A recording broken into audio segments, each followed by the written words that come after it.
and welcome to Divine Destiny with Debbie. I am going to be reading for April 13th through the 19th. We are still in Aries season, but we are coming to the end, and on the 19th we transition into Taurus. Now, these are general readings. They may or may not resonate. Take what you like, leave the rest. I am posting these on YouTube and Rumble. This one I may post, if I can, onto TikTok. We will see. And in that case, I have to say this is for entertainment purposes only. Remember that these, like I said this, general readings may or may not resonate. Take what you like, leave the rest. I am an intuitive channeler. I'm also a Reiki 3 practitioner, master practitioner, and what I consider myself, I'm not necessarily I don't necessarily consider myself an astrologer, but I do like to see what's going on in the planets, and I do get my vibes from that. But again, as an intuitive channeler, I open myself to God, Jesus, Holy Spirit, and I ask for whatever to come through that needs to come through to do so for you. Okay? Now, let's go on to the cards I am going to be using. Now, for this is going to be considered the overview. Okay? I will not be posting, if I post this, I don't know, I may or may not, who knows. I will not be posting the general readings, the ones that are considered with your sun signs. I will not be posting those. I will post those just on YouTube and Rumble. For this one, I may be a little bit daring. We will see. I am going to be I use Radley Valentine decks, majority. I like how they feel. I like how he numbers the major arcana with this. So this one is my Angel Wisdom Tarot deck. I would say it's probably one of my favorites. I also like the whimsy of the Fairy Tarot deck, and this is an older version, so it has older messages, which I like a lot. I'll also I didn't do this last time, but I have been using the Archangel Michael Sword of Light Oracle card. There we go. And for the main readings, I will use my Angel Wisdom along with my Angel Tarot cards, okay? So we will use that for the main. Now, let's go on. What I like to do is I like to go to that one site and see what is actually going on. Here we are. And I got to flip it. This is very organic. I am doing this in a small area of my house. So hopefully you can hear me. Let's go on. This is from the-astrologer.net. I like how, and I think he is from the UK, or he's not from the United States. So this is, I like how he puts things together. We talked about that on the 13th, actually the 12th, there is going to be a full moon. So this is all full moon energy for the 12th, and that is for Eastern time. I go back also to the horoscopes.astro-seek.net. And so you can see that there is the full moon at 2021 Eastern time, which is 8:21 p.m. We also have Venus going direct. It is still in our Pisces. So there is, Venus does like being in Pisces. So I do feel that there is some warm fuzzies going on with that right now. Now we have Saturn in conjunction with the North Node, which is also in Pisces. Saturn is also in Pisces, though I think in May it will be transitioning into Aries. So that in itself, now remember Saturn, Lord of Karma. I should probably go back to this one. I'm getting ahead of myself. Oh, they don't even have that one on here. Okay, so we'll go back. Lord of Karma, rules, regulations, a kind of a strict taskmaster. Is in dreamy Pisces, but also Pisces is very, very interesting because it has its own code of ethics. And in some ways, it's very much the religious structure, the spiritual structure. And so there is some rules and regulations that come with that. The North Node is basically goes forward, and it basically deals with what is going on in that future, where the South Node in Virgo deals with your past energies and a lot of karmic stuff. So there's some karmic energy, I feel like there's some karmic resolutions about to be going on, or about, more and more, I should say, not about, more and more of them. Venus direct right now that it's in Pisces is going to be very good. Then we have Mercury entering into Aries. Let's go back to this one. We have Mercury 29 degrees Pisces trining with Mars 29 degrees Cancer. This could be a very interesting time. Cancer is very emotional, very right and wrong energies with Mars, Mars in Cancer. Very much right is right, wrong is wrong.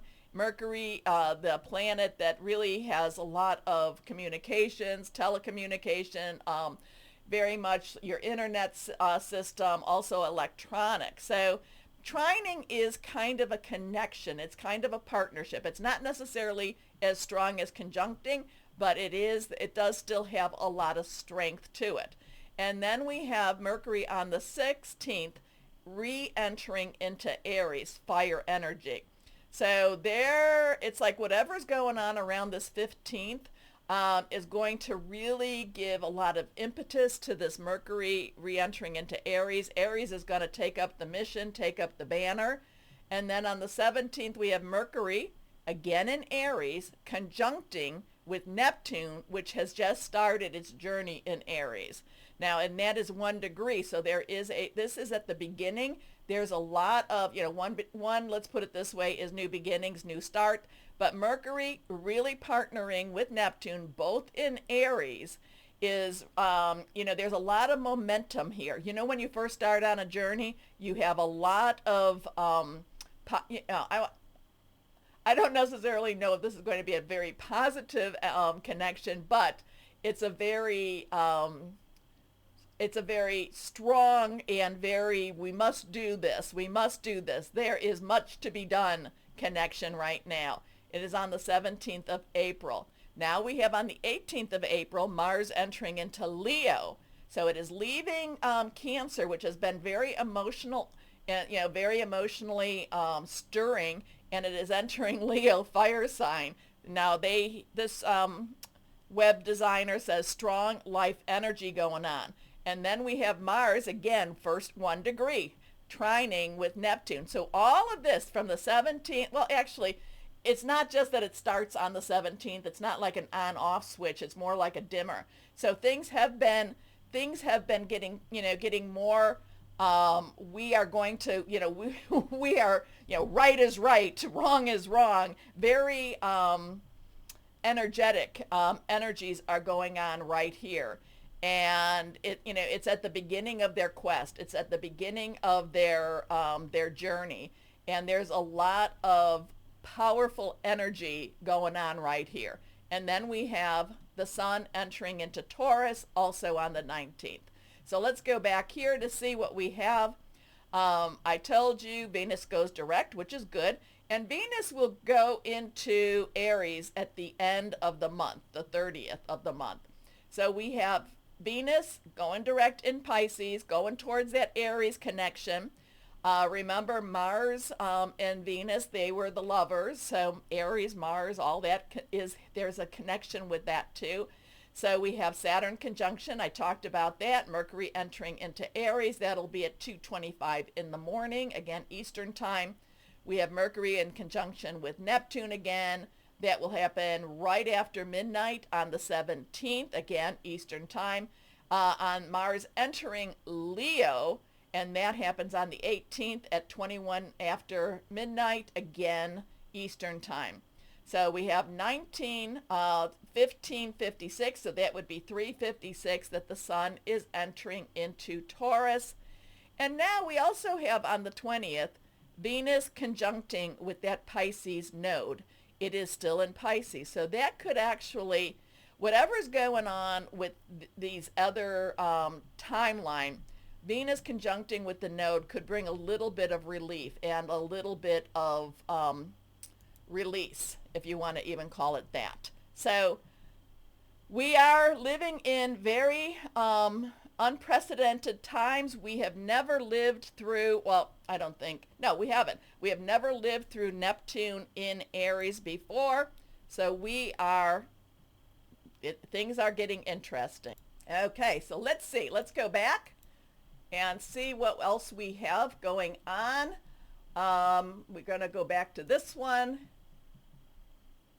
And there we go. Okay, so let's see what we have for April 13th through the 19th, okay? April 13th through the 19th. We are ending up. Now remember, Uranus is still in Taurus. So, you know, as we come into Taurus season, we still have that element. Uranus is expect the unexpected. So we could have some major surprises happening. But a lot of things are in Aries right now, even as we go through that switch over. Okay, so we still have the power of Aries. I mean, all the planets have power. But this, Aries is very much kind of in your face. It's also a cardinal sign, where what Taurus is that fixed sign. So there's a little bit more. Taurus will stand on principles. Taurus will stand on what they believe to be the right thing also. So let's see. Higher power, Holy Spirit. What do we have going on for the 13th through the 19th? Now, card has fallen. So let's see what else we might have. Card has fallen. Higher power. Higher power. Archangel Gabriel. Oh, there we are. Give me the words. Give me the words. Okay. Oops. All right. Things had to happen the way they thought that they had to happen. So let's see what else we have. Okay, that one is kind of like, we have two that wanted to come out, and we will read them both. So these are the two that just kind of, popped out a little bit on the cards. These are the ones that fell. So now we're going to go and see what we have. Here we are. All right. All right. We start out with release. Now, in other decks, and I do like to, I kind of give you both forms, even though I love Radley Valentine. I do go back a little bit to the Waite Rider, meanings. So the release is letting go and starting, and starting anew in many, many ways. Release is also considered the death card. In some decks, it's considered the transformation card also. So here we have major arcana.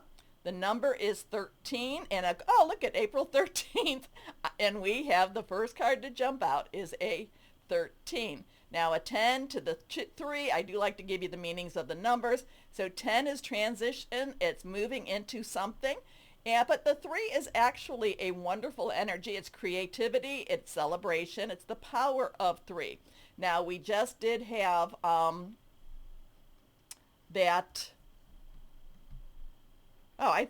we did have that full moon on the 12th, and in some areas it might even be on the 13th. So we can't, remember the full moon, any moon energy, really, if you're going to, and I do not worship the moon, I do respect it for the energies it has, but it's basically 3 days before, 3 days after, so you have a 6-day window where you can release, relinquish, and request. So we have Azrael. Azrael is the archangel of transition, the archangel of death, the archangel that brings you from one side of the veil maybe to another side of the veil. Now, death does not necessarily mean that it has to be a physical death, but it can be something that is happening in our physical realm. Okay, so something is ending, something is beginning. Now we can be very afraid of it, and we can run away from it,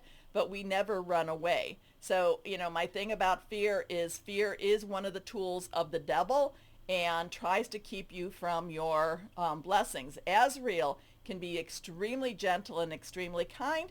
But as with everything, whenever I ask for something, and I'm saying, okay, if I need to be doing something different, I always ask for it to be with mercy, grace, and hope, kind of that Psalm 23 towards the end. Mercy, grace, and hope, okay? So release, there's a big change coming. Endings that lead to a new beginnings, the need to release situations or people that hold you back, spiritual transformation. So things are shifting, things are changing, and that starts on the 13th. Okay, Then we come to the five of water. Now, five is about change. Could be good, could be bad. We don't really know what change is going to be. Water is our Cancer, Pisces, and Scorpio. A lot of Pisces energy I just talked about. Cancer still has Mars in it, very powerful. Like I said, I would not go against a Cancer right now. They will fight. They will fight, fight, fight. But it's also emotionally driven, and it's very strong energy right now. So Pisces and Cancer. Now, when we go into Taurus, we will have a full moon in Scorpio. So Scorpio will have has a little bit of a play right here, but not too much. Okay. So we have Archangel Chamuel. We have it connected with the 16. We talked about 10. 6 is the number of man, the energies you put into something. So we have it connected to the major arcana, the Tower card. So basically, when I see the five of water, things had to happen this way. You may not know it, you may not agree with it. It just had to happen this way. It's because, the outcome will be better than you thought, but it's a little bit of a rough patch right now. It had to happen. And the Tower card is where you feel like, like the rug has been pulled out from underneath your feet. And it's like this had to happen in order, with the Tower, it's like we have to build up the tower again. We have to bring a firm foundation, and we have to make it stronger than before. But, I don't know about you, but whenever I have gone through remodeling, I do not like remodeling. But but when you're done, things are looking so much better. So the five of water tells us focusing on the negative, things not turning out the way you anticipated, forgiveness of self or others. And remember, I never say you have to forget, because then you forget the lesson, but forgiving yourself and others, lessons, it breaks the chain, okay? It breaks the anchor. Everything happens for a reason. Look for the hidden blessing. Now we had two cards. Oh, I kind of feel like we should do that one and this one, but let's see. Okay. We have the 8 of water now. So we have that water energy again. 8 is unlimited opportunities and possibilities. Jeremiah, I always want to call him Joe Field, but it's J-E. Jeremiah, we have this with a 20, so we have 10, 10, transition. We have a 20, we have a 2, basically, choices, decisions, which way am I going to go? 0 is God's source energy. The 8 of Cups is moving on. It's kind of like again, it happens for a reason. I want more out of my life. I need more out of my life.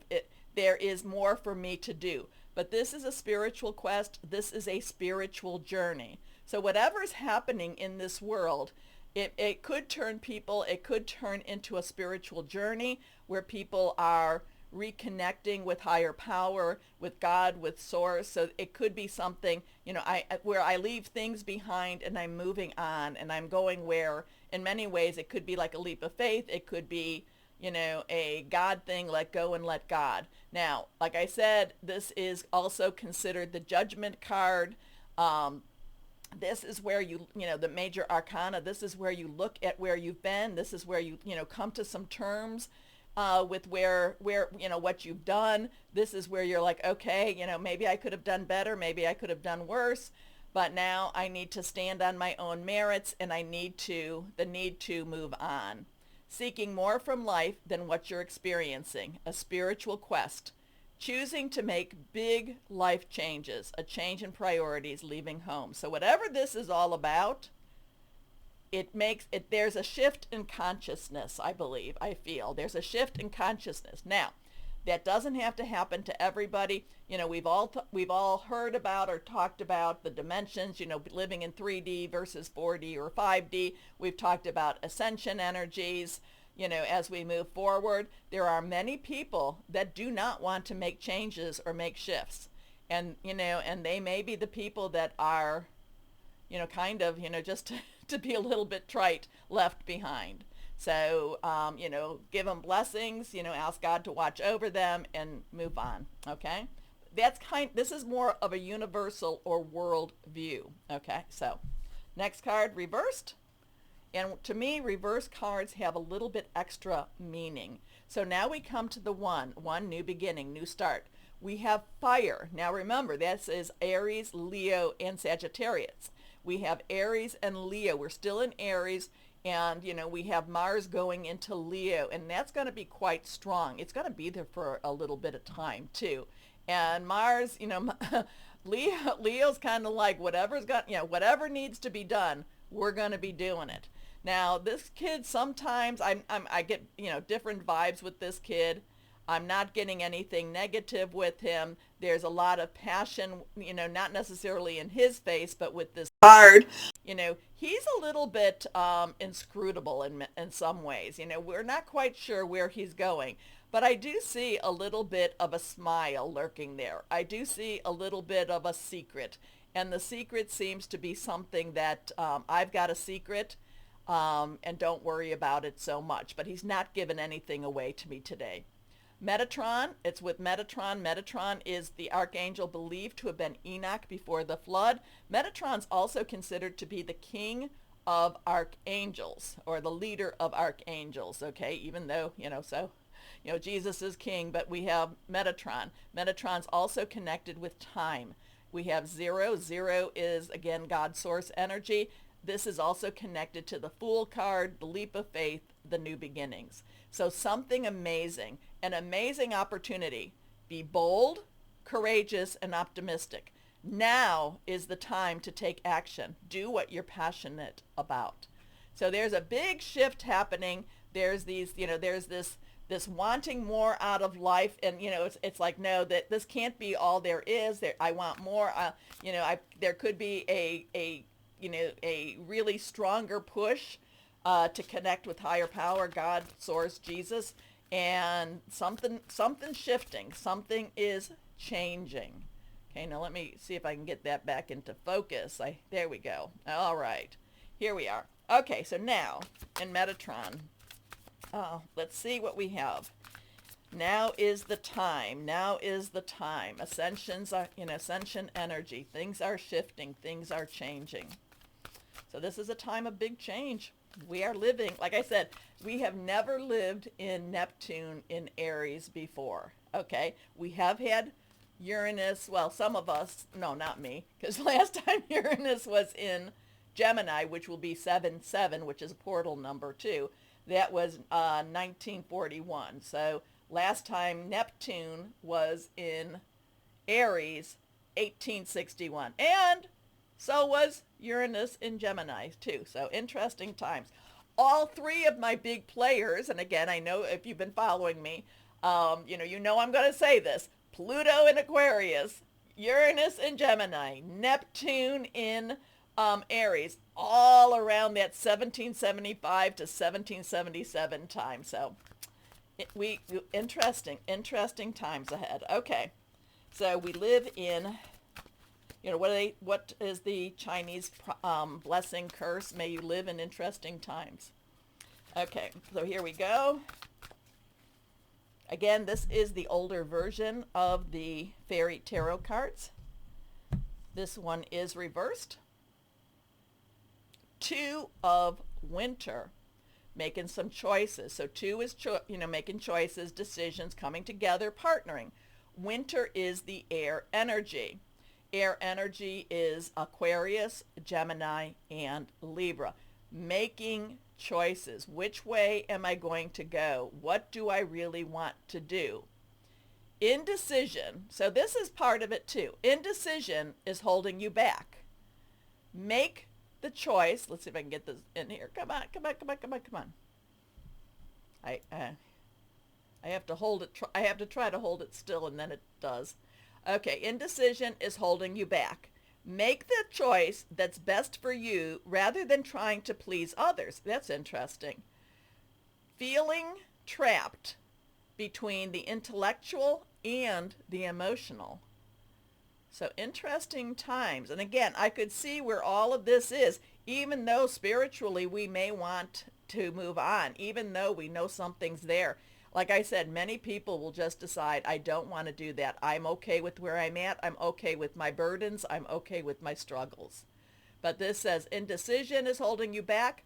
Make the choice that's best for you rather than trying to please others. And we've all been there, haven't we? Feeling trapped between the intellectual and the emotional. And too, when we're talking about like wishful, whenever we're talking about emotional, there's a lot of things where it's like, is it wishful thinking or is it intuition? Okay, and sometimes our mind just gets in the way. It does the same thing for me, so I understand. All right, so we have an interesting week. We are entering more and more into interesting times. We will have Uranus and Neptune, while they will be going in, while they're where they're at right now, and like 7-7, Uranus goes into Gemini, they do come back. They do, retreat back into the other signs for a little bit of time, and 2026 is when they really stay there. So, interesting. Okay. Let me know what you thought. Did you read the cards any different? Did you get different vibes? Did you get the same vibes? I love to hear from you. As always. Oh, and remember to slam all those buttons, okay? Do what you know what to do. Anyway, always remember, because I say this from my heart. Know that you are loved, okay? Because you are. Stay shining, keep your vibrations elevated, and be blessed. Thanks for watching.